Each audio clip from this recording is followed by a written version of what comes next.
اور یہ جو باتیں کر رہے ہیں یہ اسٹیٹ بینک کی رپورٹ میں نہیں لکھ کے دے سکتے, نہ منسٹری آف فائنانس کا جو اکنامک سروے اس میں بھی نہیں لکھ سکتے. یہ سیاسی بیانات دیتے ہیں جو پاکستان میں کوئی چیکنگ ہوتی نہیں ہے. ڈاکٹر صاحب, جب ہم فیکٹس اینڈ فگرز کا جائزہ لیتے ہیں تو ہم دیکھتے ہیں کہ ایف پی آر نے پچھلی سرمائی میں دیے گئے ہدف سے 38% زائد وصولیاں کی ہیں, لیکن آئی ایم ایف کی طرف سے اب بھی ڈو مور کا مطالبہ ہے.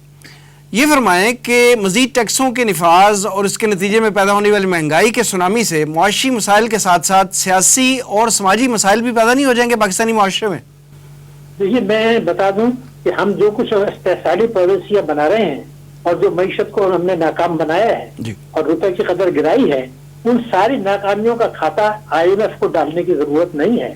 آئی ایم ایف سے اب تک ہم نے 23 پروگرام کیے ہیں اور وہ 23 کے 23 ناکام رہے ہیں, کیونکہ آئی ایم ایف جو ہے ڈکٹیشن لیتا ہے اپنے میجورٹی شیئر ہولڈرس میں, جس میں امریکہ بھی شامل ہے, تو وہ تو ان کا ایجنڈا فالو کرتا ہے. ہمارے جو گورنر اسٹیٹ بینک ہے وہ بھی وہیں کی ملازمت چھوڑ کے آئے ہیں اور غالباً وہیں واپس چلے جائیں گے جب ان کا عہدہ ختم ہوگا, تو وہ بھی انہیں کی پالیسی ٹو کر رہے ہیں. لیکن اس وقت جو صورتحال ہے وہ یہ ہے کہ ہم نے معیشت کو اتنا زیادہ تباہ کر دیا, تو آئی ایم ایف نے کبھی نہیں کہا کہ آپ عوام کے اوپر انڈائریکٹ ٹیکس لگائیں. میں آپ کو ذمہ داری سے بتا رہا ہوں, اس نے نہیں کہا کہ آپ بجلی اور گیس کے نرخ بڑھائیں.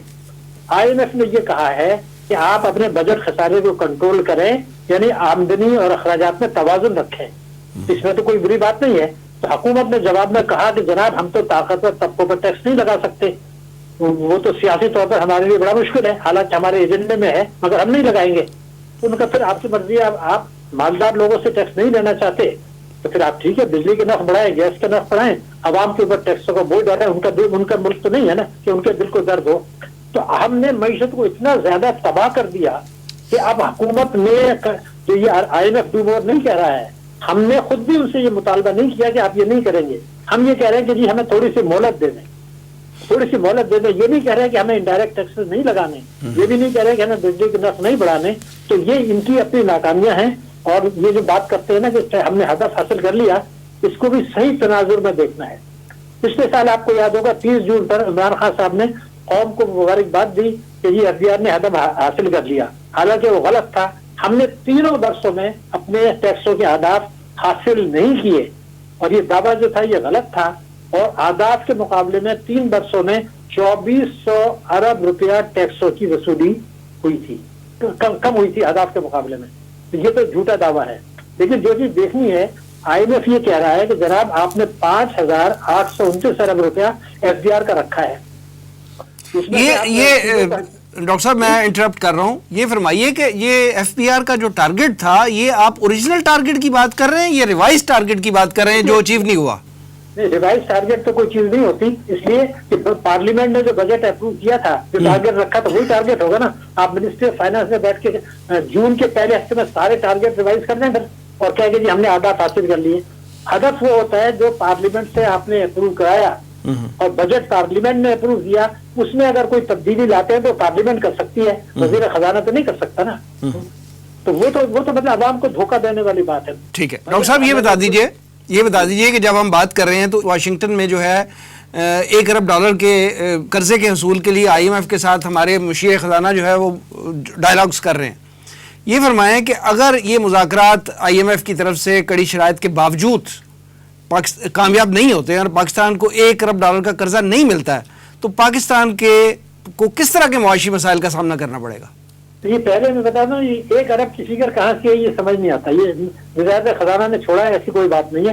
انہوں نے 1 قسط دینے کی بات کر رہے ہیں, یہ 2 قسطوں کی بات کر رہے ہیں. آئی ایم نے تو شروع میں کہا ہے کہ ہم 1 قسط اگر دیں گے جب بھی دیں گے, ایک بات. دوسری بات یہ کہ ہم اتنے خوش قسمت نہیں ہیں کہ آئی ایم ایف جو ہے ہمارا پروگرام ختم کر کے ہمیں قرضہ نہ دے.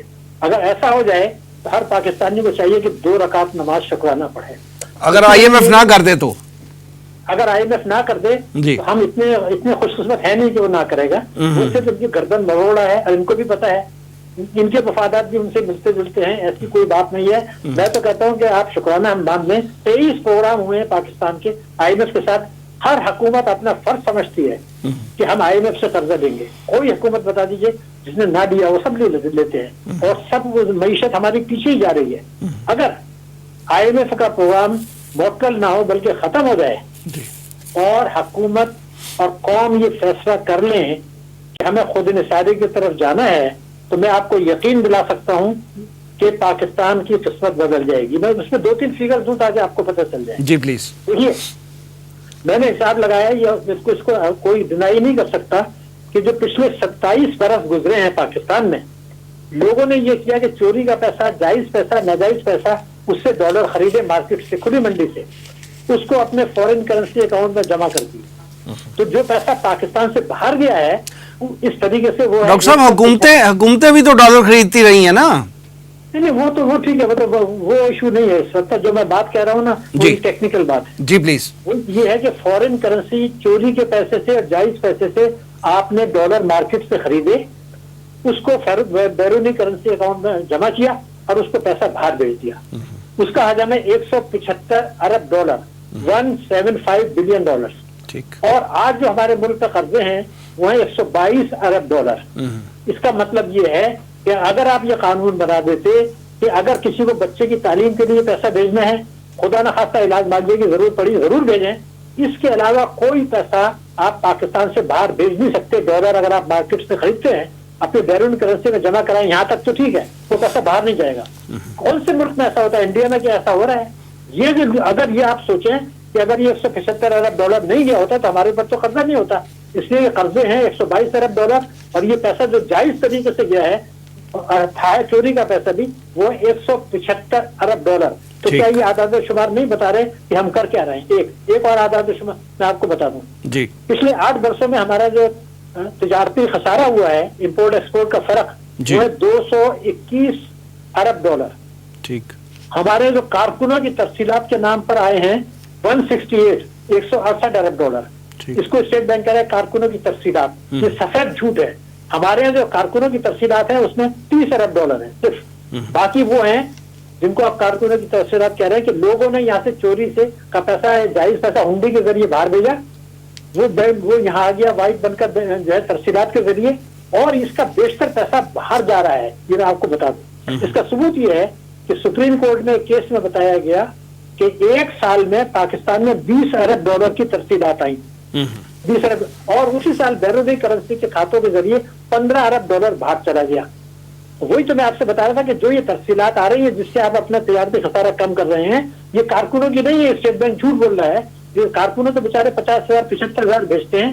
ہم نے ایک قانون بنایا انکم ٹیکس آرڈیننس 111(4) کہ کوئی سوال نہیں پوچھ سکتا سوائے اسٹیٹ بینک کے, نہ ISI پوچھ سکتا ہے, نہ FBI پوچھ سکتا ہے یہ پیسہ ڈرائیور آپ کو $2 لاکھ کہاں کیسے بھیجا ہے ابوظہبی سے. تو یہ چوری کا پیسہ وائٹ کرنے کا ایک راستہ بنایا گیا ہے.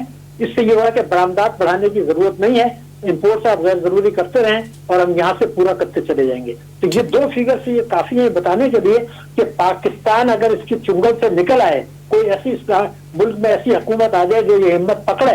لیکن ہم تو اپنے اقتدار کے لیے امریکہ میں بھروسہ کرتے ہیں, ان کی حمایت میں بھروسہ کرتے ہیں, تو یہ کیسے IMF سے نکل جائیں گے؟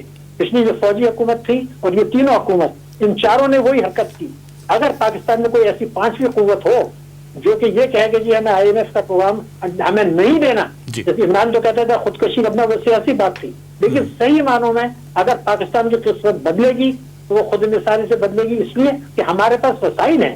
ہمارے پاس وسائل کی کمی نہیں ہے. ہم لوگ یہ کرتے ہیں ٹیکس نہیں دینا چاہتے عوام طاقتور لوگوں سے, ہم بچتیں نہیں کرنا چاہتے, ہم ملکی سرمایہ کاری نہیں کرنا چاہتے. ہم صرف یہ چاہتے ہیں باہر سے قرض امداد لے لیں, چین سے CPEC کے تحت کچھ پیسے لے لیں, گوادر پورٹ کو ان کو دے کے کچھ کمیشن لے لیں. اپنے برآمدات بڑھانا, اپنے وسائل بڑھانا کسی حکومت کی دلچسپی نہیں رہی, کیونکہ ایک تو وہ طاقتور طبقوں کو نوازتے ہیں اور اس کے لیے قانون توڑتے ہیں, اور ایک یہ کہ امریکہ کی خوشنودی حاصل کرتے ہیں اقتدار کے لیے. یہ 2 چیزیں اگر نہیں ہوں تو پاکستان کے اندر اتنی سخت ہے, ابھی وقت کی کمی ہے, میں ثابت کر سکتا ہوں کہ اگر آپ قرضوں کی معیشت سے نکل آئیں تو پاکستان میں خوشحالی آئے گی, غربت کم ہوگی, مہنگائی کم ہوگی, اور سب سے بات یہ تھی کہ آپ عزت سے دنیا میں سر اٹھا کے چل سکیں گے. ہم اسے جو سب سے بنگلہ دیش کا جو ہم 2% کی بات کرتے ہیں, بنگلہ دیش کا 1% آج $2 کے برابر ہو گیا. ہم 2% کیا کہتے تھے نا, بھارت ٹھیک ہے سامنے نہیں, ہم سے کم تھی. 9/11 کے وقت وہ آسمان پہ چلا گیا. تو یہ صورتحال ہے. ہم قرضے کی معیشت اپنا کر کرپشن کر رہے ہیں ایکچولی, اور اس سے پیچھے نکلنا نہیں چاہتے. اور چونکہ ہمارا میڈیا جو الیکٹرانک ہے اس کے ریڈار پر معیشت نہیں ہے, اس کے ریڈار پر سیاسی افراتفری ہے,